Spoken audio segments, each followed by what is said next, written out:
선봉대는 우리 군이 나아갈 길을 앞장서고 탐색합니다. 혹여나 숨어있을 적의 매복을 찾기도 하며 나아갈 길을 여는 역할을 합니다. 이런 선봉의 역할을 하는 것이 바로 우리가 가지고 있는 구약 성경입니다. 구약 성경이 말하는 바로 오실 예수님의 길을 여는 말씀입니다. 그가 오셔서 성취하실 것들을 예언하며 왕의 길을 예비하라는 말씀들입니다. 그래서 왕의 길을 닦는 역할을 합니다. 이렇게 닦여진 길을 통해서 그리스도 예수께서 이 땅 가운데 오심을 신약의 말씀을 통해 오신 예수님의 사역들과 그리스도의 십자가 그리고 죽음과 부활 이후에 다시 오실 예수님을 고대하며 살아갈 희망을 주십니다. 오늘 본문의 말씀은 예수님께서 초기 사역으로 초자연적인 하나님이 행하시는 기적들을 보여주십니다. 이 예수님의 사역을 보고 중간 부분에 이제 서기관들과 예수님이 논쟁하는 부분이 있습니다. 우리는 이 예수님이 이 땅에 오신 참 그리스도이심을 알기 때문에 오늘의 초점은 중풍병자와 바로 4명의 친구들에 대해서 보겠습니다. 이적이 일어나기 전에 사건이 일어난 배경은 가버나움의 집에서 발생합니다. 마태복음 4장의 기록을 보면 가버나움은 예수님께서 세례 요한이 잡힌 뒤 나사렛을 떠나 가버나움에서 사셨다고 나옵니다. 이 가버나움은 갈릴리 사역의 본부와 같은 역할을 합니다. 그러나 오늘 배경의 집이 누구의 집이었는지는 정확하게는 알 수 없습니다. 단지 알 수 있는 사실은 예수님께로 나아가는 길이 수많은 무리들에 둘러싸여 막혀 있었다는 것입니다. 많은 사람들이 예수님 앞에 나와 있습니다. 그들은 예수님께서 병자를 고치시고 귀신을 내쫓으시는 이적들을 듣고 본 자들이었습니다. 가버나움에 들어가시기 전에 나병 환자를 고치신 사건이 있습니다.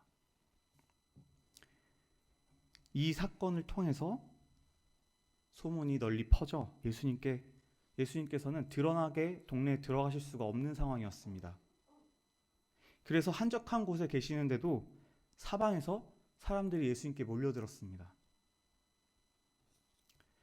다시 시간이 지나 가버나움에 들어가신 예수님의 소문을 따라서 많은 사람들이 몰려듭니다.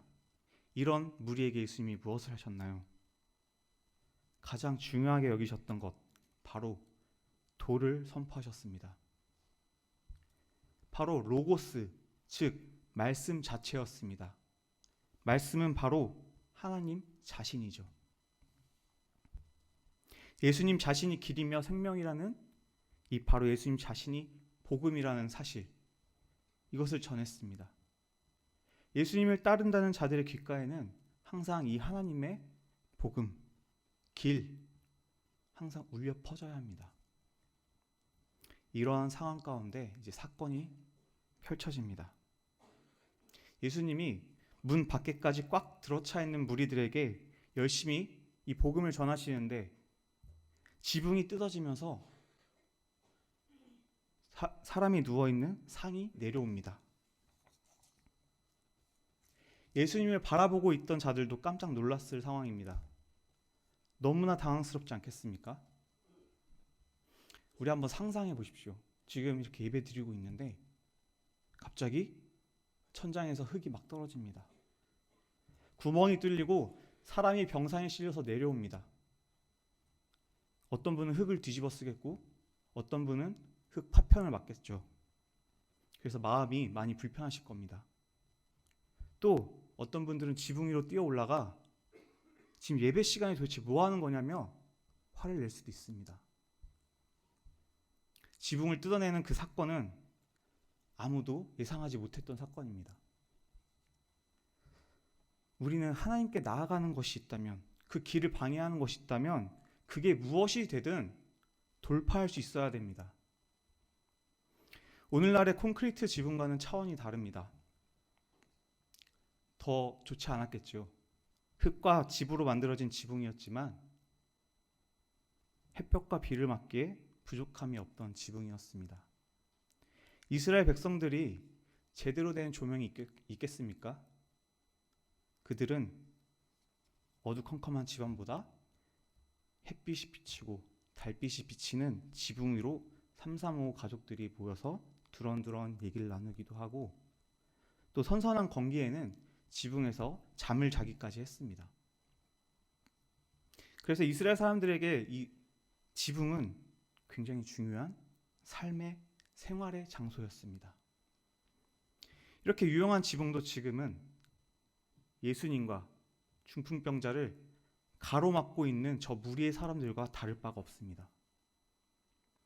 예수님을 향해 나아가기 위해서 친구들은 기꺼이 그 지붕을 드러냅니다. 2층까지 올라가는 것도 조용했겠습니까? 살금살금 올라갈 수 있었을까요? 수많은 무리가 건물을 둘러싸고 있었습니다. 예수님이 무엇을 말씀하시는지 모두 귀를 기울이고 있던 상황이었습니다. 그런 사람들을 뚫고 지붕으로 올라간답니다. 만원 지하철을 타보셨습니까? 지옥철이라고 하죠. 그 안에서 끝에서 끝까지 이동을 한다고 한번 생각해 보십시오. 땀을 흘리면서 연신 죄송하다고 말하면서 길 좀 내달라고 양해를 구하면서 그 사람들의 눈총까지 받으면서 가야 한다면 우리 마음이 어땠을까요? 그런데 그 끝에 가야지만 내가 살 수 있는 길이란 걸 안다면 무슨 일이 있더라도 내 앞을 막고 있는 사람들을 밀치고 가지 않겠습니까?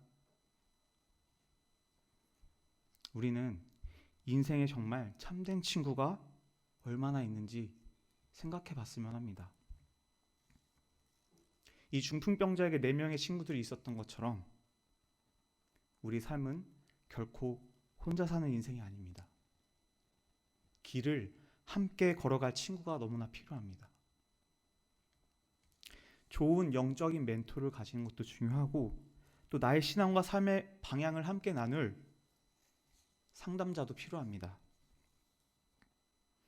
그리고 가장 중요한 것은 그 영적인 멘토가 함께 추구하는 방향, 중심도 항상 하나님 한 분인 것이 가장 중요합니다. 하나님께 나아가는 길은 그 문제를 피하는 답을 구하는 것이 아닌 통과하는 것이기 때문입니다. 중풍병자는 정말 굉장하고 대단한 친구들을 가지고 있다고 생각하지 않으신가요? 수많은 무리들을 뚫고서 지붕까지 그 아픈 친구의 병상을 낑낑거리며 들고 올라가는 일이 과연 쉬웠을까요? 이들은 부끄러움과 귀찮음과 여러 가지 타인의 시선들을 이겨내면서 예수님께로 나아가기 위한 노력을 보여줬습니다. 나의 친구를 위해서, 저 아픈 친구를 위해서. 예수님께 나아갈 길을 막는 자들을 피해서 또 다른 길을 엽니다. 상식적으로 생각하실 때 지붕을 부수는 것이 쉽겠습니까? 아니면 사람들한테 좀 길 좀 비켜주세요 하고 말하는 것이 더 쉽겠습니까? 그러나 이들은 그 끝에 예수님께 가야지만 살 길이 있다는 것을 알고 있었기 때문에 장애물을 기꺼이 뚫고 나갑니다. 친구들을 위해서, 이 아픈 친구를 위해서 기꺼이 길을 엽니다. 우리가 이런 친구들을 얻기 원한다면 먼저 나도 이런 친구가 되어야 하지 않겠습니까? 끼리끼리 모인다는 말이 있죠. 내가 이와 같이 되기 위해서 노력하고 살아갈 때 하나님은 그런 친구들을 주실 것입니다. 하나님의 길을 찾는 데 있어서 하나님은 돕는 자를 함께 주십니다. 최초의 인류인 아담에게 누구를 주셨죠? 돕는 배필인 하와를 주셨습니다. 그리고 입이 야둔하여 말을 잘 못하는 모세에게 아론을 주셨습니다. 그리고 우리가 너무나도 좋아하는 다윗에게는 누가 있었습니까? 자신을 괴롭히는 사울 왕을 통해서 다윗이 역경을 견디면서 훈련의 길을 살아가는 여정 가운데 그 원수 같은 자의 아들인 요나단이 다윗의 친구로 함께 그 길 가운데 걸어갑니다. 이런 친구들이 필요하지 않으신가요? 언제 어디서 어떻게 나타날지 우리는 알 수 없습니다. 우리가 직접 찾아야 할 수도 있습니다. 우리 옆자리에 있는 분이 정말 예사롭지 않은 분일 수 있습니다. 그래서 사람들을 대할 때 우리는 이분이 하나님일 수도 있겠구나, 이 생각으로 대해야 합니다. 정말 어려운 것입니다. 어렵기 때문에 귀중한 친구들을 가진 중풍병자가 정말 대단한 것입니다. 단순한 질병 치료가 아닌 정말 목숨, 생명이 달린 이 길을 이 4명의 친구들이 열면서 나아갔습니다. 중풍병자의 친구들이 예수님께 친구를 내려주고 예수님께서 그의 죄를 사하시고 고치실 때 이 친구들에 대한 언급은 없습니다. 심지어 중풍병자도 그 누워있던 상을 가지고 모든 사람 앞에서 그냥 나아갑니다. 밖으로 나가서 친구들을 만나서 고마움을 표현했다거나 어떤 뒤에 이야기가 없습니다. 그저 우리는 상상으로만 느낄 수 있습니다. 예수님이 하셨던 일들을 지붕 위에서 중풍병자가 고침을 받는 장면을 직접 목도하고 있던, 바라보았던 친구들이 당당하게 걸어 나오는 친구를 보면서 얼마나 기뻤을까요? 죽음에서 살아난 친구입니다. 이 친구들이 얼마나 소중한 자들인지 이들의 행적을 보시면 압니다. 이 4명의 친구들은 누군가에게 칭찬받고 싶어서 한 일이 아니었습니다. 누가 알아주기 원해서 한 일이 아니었습니다. 정말 하나님께 대한 순수한 열정과 믿음으로 친구의 병이 낫기만을 바라는 간절함으로 나갔습니다. 이는 마가복음 전체 내용들이 가지는 특징을 나타내기도 하는데요. 어떠한 반대나 장애 속에서도 끈질긴 믿음을 보여주는 것이 중요함을 보여줍니다. 이들은 무리들에 막혀서 예수님께 나아갈 수 없었습니다. 이러한 상황 속에서 보여준 예수님께 나아가기 위한 그 노력을 예수님이 얼마나 기특해 하셨을까요? 역경이 있다면 우리는 그 속에서 배우고 성장하면서 길을 찾아가야만 합니다. 믿음의 동역자들을 하루속히 구하시기 바랍니다. 열심히 찾으시기 바랍니다. 예수님께서는 그들의 믿음을 보시고 중풍병자에게 이르셔서 내 죄사함을 받았느니라 하셨습니다. 그들의 믿음은 하나님의 아들이신 예수님이시라면 병을 낫게 하실 것이라는 막연한 중풍병자의 믿음을 포함해서 친구들의 믿음까지 포함한 확신이었습니다. 이들에게 믿음이란 장애물을 극복하는 것이었습니다. 한마음 한뜻을 넘어 한 믿음으로 하나님께 나아가는 모습을 보여줍니다. 그런 이들에게 예수님께서는 정말 놀랍고 중요한 결과를 보여주십니다. 예수님께서 중풍병자에게 뭐라고 말씀하셨나요? 내 죄 사함을 받았느니라. 병뿐만이 아니라 죄를 낫게 하셨다는 겁니다. 죄를 깨끗하게 씻어주셨다는 겁니다. 확신을 가지고 예수님 앞으로 나아가는 그 믿음, 그 믿음이 우리의 상식을 뛰어넘는 일들을 일으킵니다. 12절 상반절 말씀을 보시면 그가 일어나 곧 상을 가지고 모든 사람 앞에서 나가거늘. 예수님께서 하시는 일은 오늘은 내 믿음을 보니까 20%만 낫게 해줄게. 내년에 네 믿음을 보고 괜찮으면 60% 낫게 해줄게. 이런 방법이 아닙니다. 바로 곧 병 고침이 즉각적으로 일어난 것입니다. 이 병 고침을 통해서 예수님께서 죄를 사하시는 분이라는 권위를 확증시켜 주십니다. 우리가 볼 수 있는 것들을 해결해 주실 뿐만 아니라 더 중요한 본질, 보지 못하는 것들을 해결하시는 분임을 보이십니다. 예수님께서 죄를 사해 주신다는 것은 하나님과 인간 사이 관계 회복과 새롭게 하는 관계가 있습니다. 이사야서 35장 4절에서 6절을 보시면 겁내는 자들에게 이르기를 굳세어라 두려워하지 말라 보라 너희 하나님이 오사 보복하시며 갚아주실 것이라 하나님이 오사 너희를 구하시리라 하라. 그때 맹인의 눈이 밝을 것이며 못 듣는 사람의 귀가 열릴 것이며 그때 저는 자는 사슴같이 뛸 것이며 말 못하는 자의 혀는 노래하리니 이는 광야에서 물이 솟겠고 사막에서 시내가 흐를 것임이라. 아멘.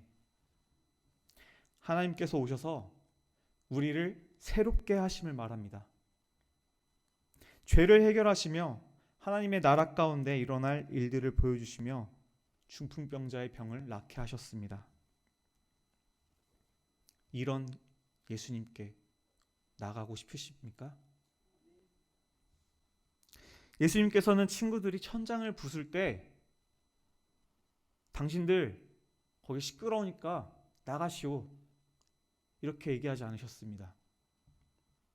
그들을 통해 내려오는 병상에 누운 중풍병자와 또 열심히 땀을 뻘뻘 흘리면서 노력하고 있는 친구들의 그 중심의 그 믿음을 보셨습니다. 이들이 정말 당신께 나아가기 위한 최선의 노력을 바라보신 겁니다. 성도 여러분, 나 자신의 모습은 예수님을 향해 앉아마 있는 무리들이십니까? 아니면 이 친구들과 같이 한 영혼을 위해서 노력하는 친구들이십니까? 마치 우리의 모습은 말이 달릴 때 시야가 분산되는 것을 막기 위해서 눈 가리개를 씌우는 것처럼 하나님께 고정되어 있을지는 모르겠지만 주변은 돌아보지 않는 상황일 수 있습니다. 하나님께서 우리에게 구원의 길을 열어주신 것은 나만 하나님을 알고 끝나는 것이 아닌 당신을 온 땅 가운데 전하는 삶을 살라고 구원의 길을 주신 것입니다. 예수님께 나아가는 길을 세상의 수많은 것들이 막고 있을 수 있습니다. 마치 예수님을 둘러싸고 있던 수많은 무리와 같이 또는 천장을 덮고 있는 벽과 같이 말입니다. 우리는 그러한 상황 속에서 기꺼이 하나님께 한 영혼이 나아갈 길을 열어주어야만 합니다. 주변의 시선, 부끄러움, 창피함 또는 힘듦, 땀 흘림 속에서 기꺼이 하나님을 향해서 나아갈 길을 열어주어야 합니다.